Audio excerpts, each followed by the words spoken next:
अस्सलाम वालेकुम दोस्तों, ड्रामा सीरियल तकरार जे सीज़न 2 जे बारे में असांजी ॻाल्हि करण वारा आहियूं। तफ़सील ॻाल्हि शुरू करण खां पहिरियों जेकॾहिं बि असांजे चैनल ते न त महिरबानी करे असांजे यूट्यूब चैनल ज़मीर जमाली खे सब्सक्राइब कंदा ऐं फेसबुक पेज ज़मीर जमाली खे ज़रूरु फॉलो कंदा जीअं असांजो हर नओं ईंदड़ वीडियो पहिरियों ते सभ खां पहिरियों पहुचंदी रहे ऐं तव्हां बि अहिड़ा नवां अपडेट ॾिसंदा रहो।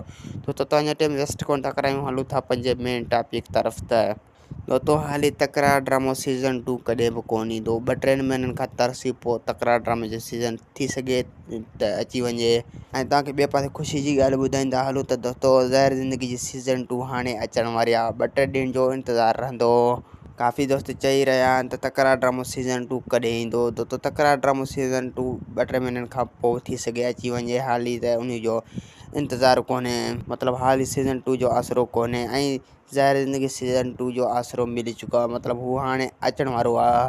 ऐं दोस्तों कमेंट में पंहिंजो राय ज़रूरु ॾींदा ज़ाहिर ज़िंदगी ड्रामो अव्हांखे पसंदि सीज़न 2 हूंदो या तकरार ड्रामो सीज़न 2 अव्हांखे पसंदि हूंदो। दोस्तों ज़ाहिर ज़िंदगी में तव्हां ॾिठो हो त उते गुंडा बची विया ऐं हीरो मरी वियो। हाणे जेको ज़ाहिर ज़िंदगी सीज़न 2 हूंदो उन में हीरो बचंदो ऐं गुंडा मरंदा।